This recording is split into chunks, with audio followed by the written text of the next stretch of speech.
All right, hey everybody. I have the one and only Jez Graham here. He would happen to be my brother, and I'm one of the luckiest people in the world. Jez Graham has composed and performed original compositions for the Photowalks series that we are now releasing as an album.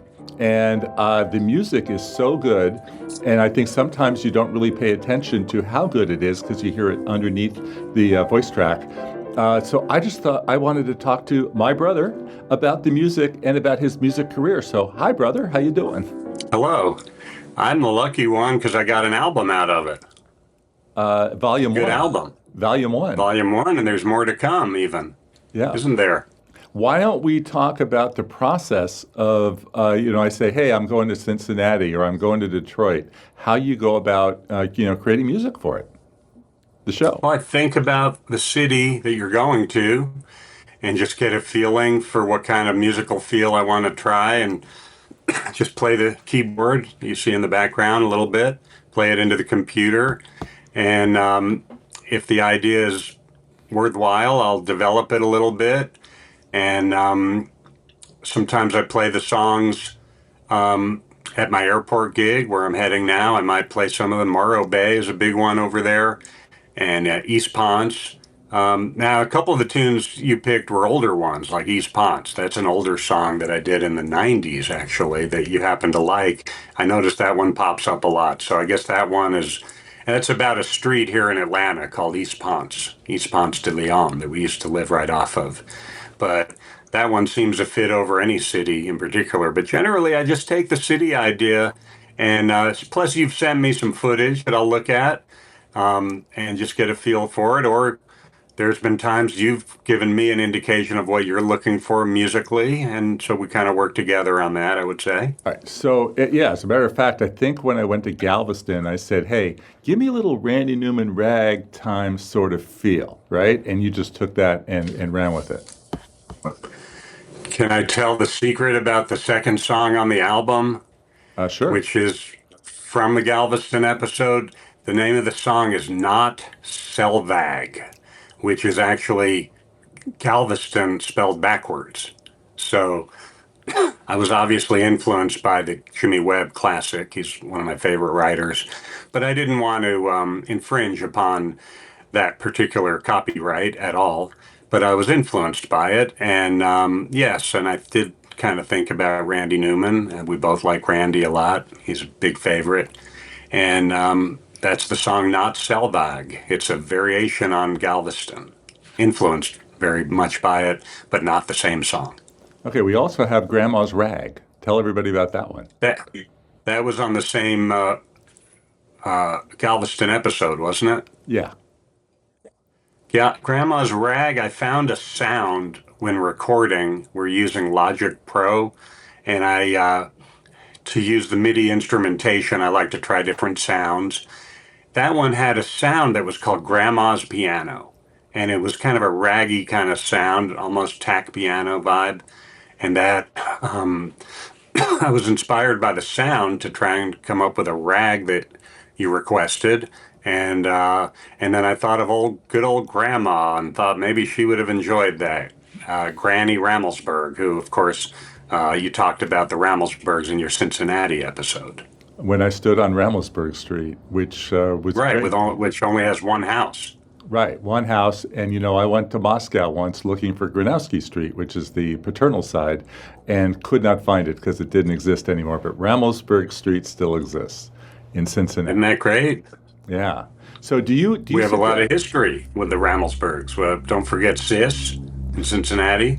Yeah, Aunt Sis. Stosh. Yeah, Yeah, Grandpa. and Stosh, Grandpa. Yeah, Very Sis. dapper gentleman. Do you sit down and actually write things out, or do you just put your fingers on the keyboard? I and start play playing? it first. I play it, and then if it seems like a good song, then I get the music paper, like a book, like this, blank paper. Well, these have things on it. Well, here's a blank piece of paper. Then I jot down the song after I kind of improvise them and then write them out afterwards. Just make some notes that kind of shorthand to let me remember where I was going with it. And then I develop it over series of a few days at a time, generally. Let's segue to your life as a musician and your influences. But for right now, you're dressed up, you're ready to go. In 45 minutes, Ready to you are headed going off to play to for the the, Travelers. yes, you're headed to the world's most busiest airport. If I believe that's the title of the It's true. Hartsfield. Yeah. Hartsfield Atlanta. Jackson Atlanta International Airport. It is the world's busiest and most efficient airport. And it's a great place, and I love going there to share music with the travelers. And I was thinking just today, I hadn't thought about it till this morning, but there's some similarities to what I'm doing with your show. I'm playing for your travels. And Mindy and I are your biggest fans. We love watching the show every Sunday on Scripps News. And it's a way for us to travel because we don't get to travel too often. I'm working all the time. And because of your travels, we get to go all over the world. And we've really been enjoying it. So I think when I give music to your travels, in a way, it ties in with playing for the travelers at the airport, which is something I really enjoy. Tell everybody about the gig, what you do there. I play. There's a grand piano in the middle of Concourse E, and also on Concourse A. I'm mainly on Concourse E, right next to the bar, and we have 14 musicians on our music team, including our son Bill. He's over there as well, and I'll probably run into him today. And so we play music for the travelers, for people that are waiting to get on a plane usually, and they might be having something to eat or a drink. And there's a lot of stress generally in the airport. So I feel like we take that stress and we bring it back to them in music, and they really appreciate it. They're always saying things like, "This was a stressful day. Thanks for making my day better." Very nice things. They give you very nice notes. And it's really an enjoyable gig, and I just like to look around at the people and get a feel for what they might need to hear, and I can pick the songs that will enhance their day, and it enhances my day. I look at it as musical therapy, basically, is what I perform. What are some of the songs that you might play on an average day?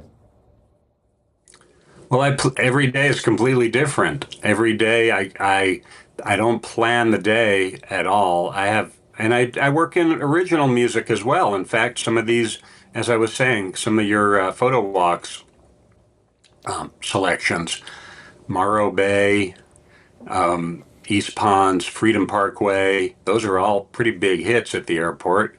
And I have other originals that I do. Mindy number 16 goes over real well. I don't think they always know it's an original. They might come over and really like a song. Just maybe it reminds them of something, or maybe they just liked it. I'm not sure. But some of my favorites, there's so many favorites. There's the people's favorites, and then there's my favorites. And I tend to do, we call it people music. So maybe do two or three people music songs, and then one that might be for me, but the one for me might turn out to be a people music song. I'm actually always surprised when I play songs by Frank Zappa that he gets a great response, particularly Peaches and Regalia and a song called Joe's Garage. Those are inevitably recognized. But as you know, people music songs, you want the top 3 or 4, 5 people music songs? Yeah.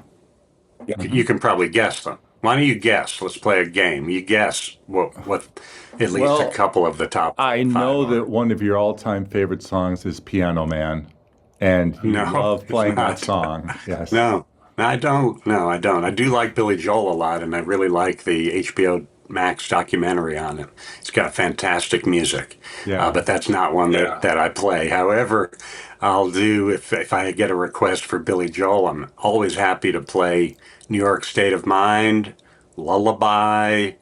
I really like that one. There's one, Summer Highland Falls. That's a really good one. Even Scenes from an Italian Restaurant. I enjoy that. But This Night. But anyway, the top people music songs, probably Fly Me to the Moon might be number one, Wow. I'm thinking. Of course, I know your favorite. Every once in a while, I'll play your favorite Sinatra tune. You remember what you told me it was? Was it How About You or Making Whoopee? No, no, Uh, it was. It was. Oh, now I'm forgetting it. Darn it! It was. Anything goes. Anything Goes, yeah. Yeah, but I'd say "Fly Me" is Well, the that's number because he one said Wreck It at Sinatra. the end. He said Wreck It at the end. The You other know. day I was playing, sometimes I'll start my second set with a Sinatra tune, and I happened to be playing, oh, they can't take that away from me. And a guy comes up, tips me, says, "Can you play some Frank Sinatra?" What would you do in that situation? Sure, I'd be happy But to. I already was playing Sinatra. Doesn't matter. Doesn't matter. But it turned out he wanted Fly Me to the Moon, Okay, so which was fine. Fly Me to the Moon is number one. What are two, three, four, and five? And another tip, let me interject about people music. If someone is traveling and they come up and you're in the middle of a song and they ask for something else, they might have tipped you. I will defer to them. They're the traveler, and that's why I'm there. We're there for the people, okay? This isn't an ego trip. We're there to supply some music to help these people's day, and I'm always happy to change songs. The other people music tops, well, there's one I play every day. There's not a day that I don't play this, and I love it. And every time I approach, I don't change, I don't really improvise on it compared to most of the music I do. I take lots of liberties. This one I never take liberties on. I just play it as straight as possible, and I do it every day. And it's probably the number two people music song. And it's by one of my very first influences. I'm sure you know who it is. Brian Wilson, God only knows. No, No. no. Although that's one that I don't mess with either. I try and play that as straight as possible. No, the one I'm talking about is Your Song by Elton John. Oh, okay. Yeah, just one of the greatest songs ever written, if you ask me, in my opinion. And as you know, I've always really enjoyed Elton's music and his piano playing ever since we saw him at the Fillmore East when Leon Russell was his opening act. Well, I want to do the influences, but first I want to say that I've always described your job as the perfect job. You go to work, you sit down, you play the piano, you play the songs you like, you get paid, you leave. No arguing, no setup, no nothing, right? True, I play the songs I like, and I am conscious of playing the songs they like as well. I want to do people music. No, number three people music song, without a doubt, Linus and Lucy. Okay. Not easy to play. But oh no, that's no problem. It's just that song brings up feel good feelings in people of all ages, from young to, I mean, from like 6 years old to 86. Everyone loves that song, and they start dancing, and it just makes people feel good. So that's one. That's number three, people music. Number four, I think you'd have to put Brown Eyed Girl, which I also have no problem with. Some people get tired of that. I don't mind it at all. It's a nice song. Van Morrison's good. Actually, it goes very well with Linus and Lucy. Linus and Lucy's in A flat, but I like to do it in G. Sometimes segue into Brown Eyed, and then occasionally I'll segue into Birdland from that, the Weather Oh, Report classic. okay. Yeah, I don't plan my set except for two particular songs. I never know what I'll begin with, but I always end the first set with a very obvious song, which is Take Five, the Okay. Paul Desmond classic that everyone says they love Dave Brubeck, and he was great, but Paul Desmond did compose the piece. But that's my break tune, very popular song. So you don't That's know a what your people first music you song. don't know what your first song will be today. Never know till I sit down. And then the second set, and the first set, by the way, is generally 2 hours. Bill, our son Bill, he likes to do 2.5 hours, and he looks at the last set as an encore set. But I tend to do 2 hours at my age, maybe 90 minutes, but generally 2 hours if I'm feeling good. And I'll end with Take Five. And then when I come back after my break, I have my dinner break. Excuse me. Great dinner that Mindy packs for me, and I have my coffee. And then I go back, and I usually will a lot of times start with a Sinatra medley. Any, uh, I need to send you this, by the way. I found a thing on YouTube the other day from 1962, Sinatra with a small group, Red Norvo Mm. Quintet, I think, or Sextet. Just amazing. A small group. And he was, his selections were so great on this song, on this concert, all the way. I picked up some ideas from watching that show. And that day that I saw it, I played All the Way, Moonlight in Vermont. There were just a couple others that he did that I really liked on that particular show, but that those are the two that are sticking out. But anyway, I might do a Sinatra medley, but mainly it's looking at the people before I play. I look around and just get a feeling for where they're at, and I tend to be able to pick the right songs. I don't get a ton of requests, and if I do, I'm happy to do them. Um, Other than Piano Man, but there's another request I keep getting, which I guess I'm going to have to learn because I just don't know it. And I heard it the other day and I liked it. I'm trying to remember. It's classical. I'm trying to remember the name of it. It's by Debussy. Claire de Lune. Yeah. I think I better learn that because people just keep requesting it. And then for a while, young people asked for a song from a, not Succession. What was it? It was a Interstellar from a Oh, movie. I okay. listened to the recording and it just didn't speak to me, so I didn't learn it. So yeah, you're right. I have total musical freedom. I can play whatever I want. Um, I mix in a lot of standards from the Great American Songbook, a ton of Beatles. I could just go forever doing Beatle tunes, and those. Are we still on people music? I'd put number five as "Here Comes the Sun." That Oh. one just lightens everyone's day. What have you So learned? What have you learned about travelers and traveling from your perch behind the piano? Nothing about traveling. I just, people like to come and tell me their stories. Like they might say, "Oh, you remind me of my grandfather was a piano player, a jazz piano player, or my father or my mother was, a piano teacher." And then they want to tell me about their story where the song I played reminded them, and it's very meaningful to me. I like that. I enjoy those exchanges. So I've learned just more about people, I think, because there's so many of them there. It's like Times Square walking in. Just once I get to the piano, I just kind of stay put and relate with people through music. I have related it before to when Harpo and Chico played and they didn't really talk. Like Harpo, remember when Harpo played for the kids and Yeah. at the circus? Played Hmm. Blue Moon. Sometimes I can relate to that because you don't have to talk. You can do it through music.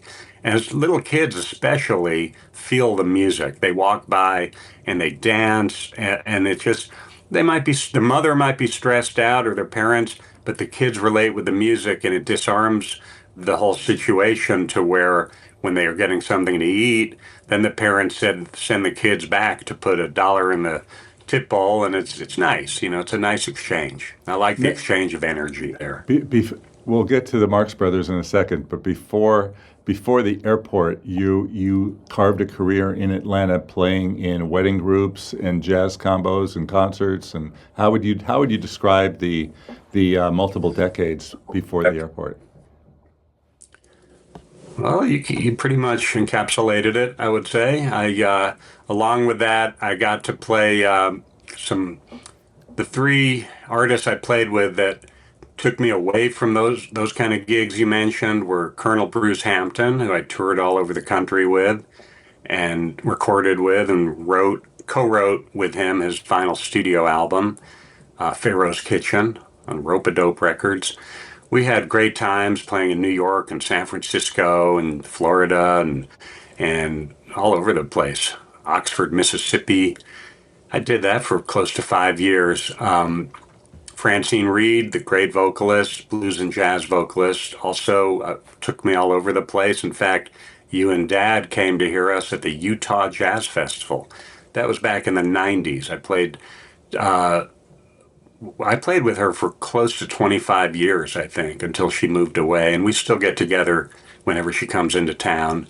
And we did a live album Francine Reed and the Jez Graham Trio live at Eddie's Attic, which is out of print. It's hard. It's not even streaming. But and then I co-wrote a song for her called "Surrender" with Stephen Kalinich, a great poet and lyricist who worked with the Beach Boys. And on that recording, which is streaming, "Surrender," and it's on my Bandcamp site, we have David Marks of the original Beach Boys playing guitar, and I did a bunch of fun work with him as well.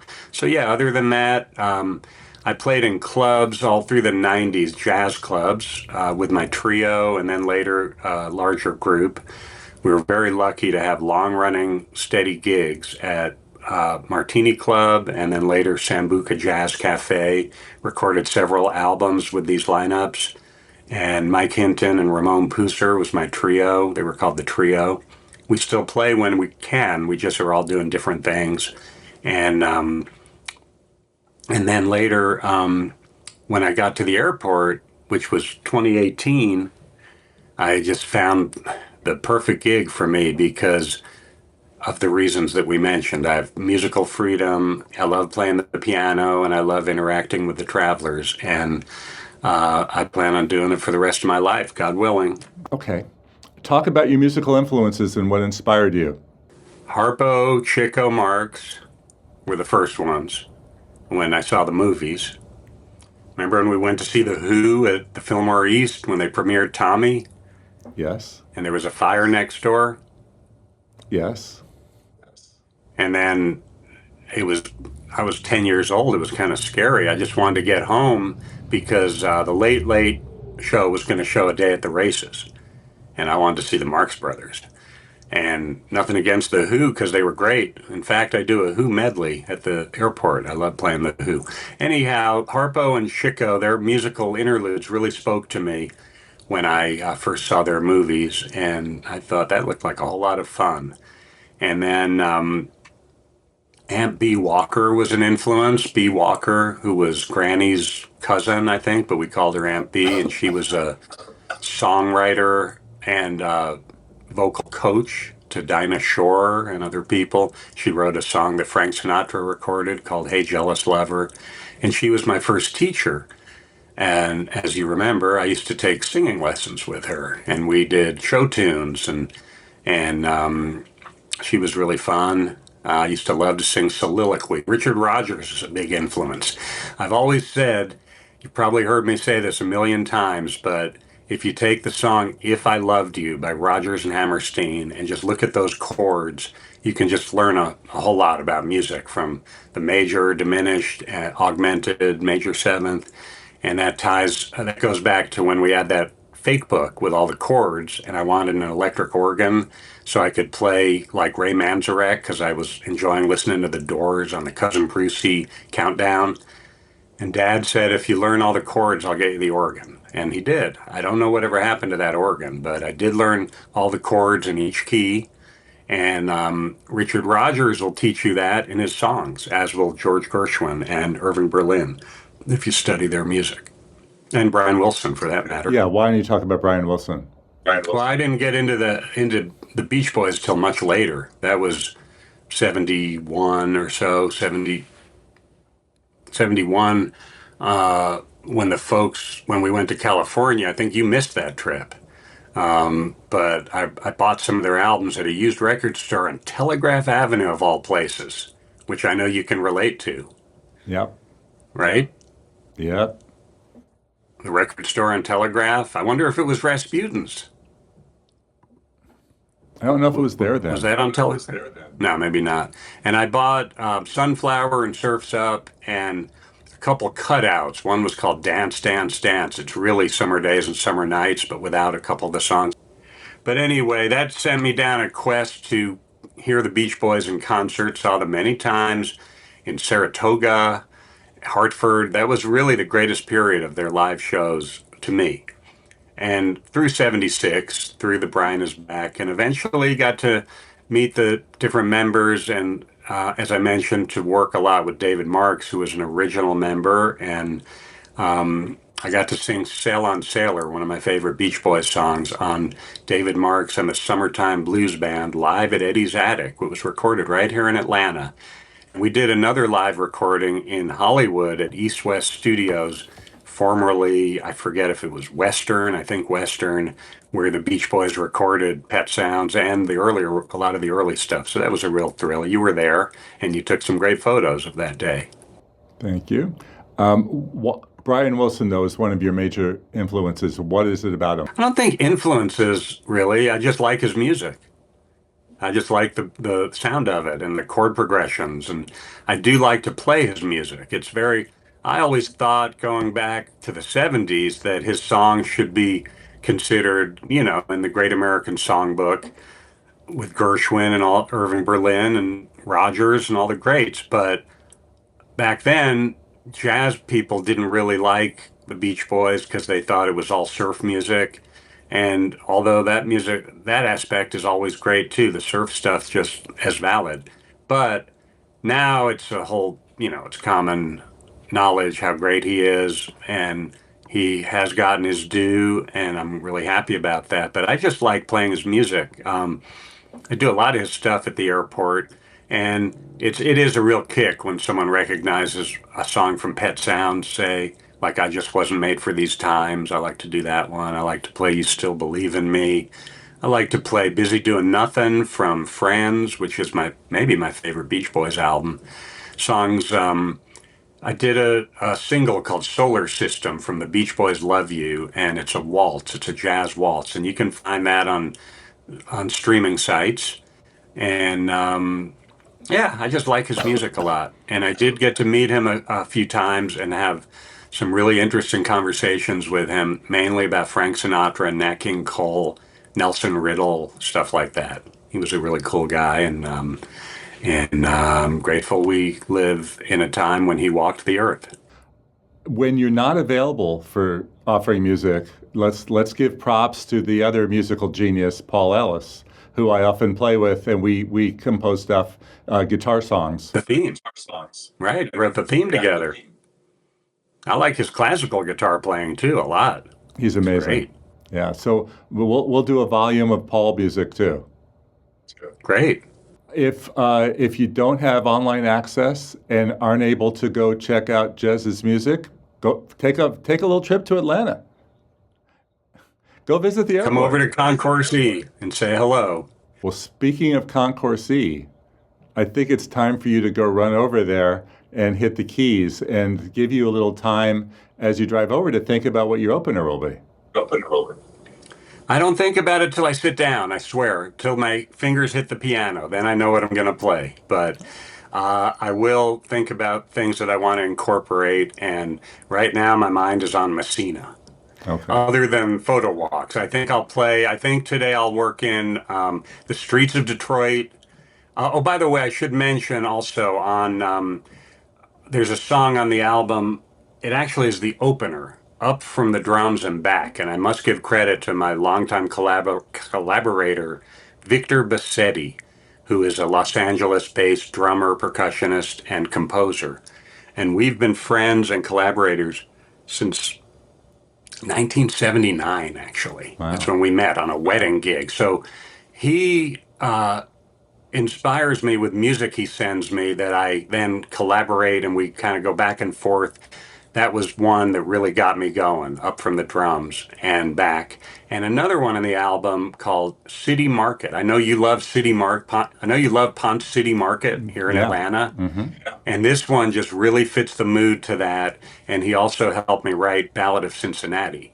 Oh. So, yeah, I'm really, really lucky to have that longtime collaboration because I'm always inspired by the music that a lot of times that he starts out and gives me the idea and then I can elaborate on it and we go back and forth. So this is very well represented on the album. So, I think it's a lot of amazing music, which you can find a link to at jezgraham.com. And I'm hoping to get it on the YouTube channel, the Photowalks TV channel as well. So stay tuned for that. Brother, thank you for taking the time to talk music with us and tell everybody about your life. I enjoyed it, and thanks for the opportunity to provide some music for your travels. I enjoyed it.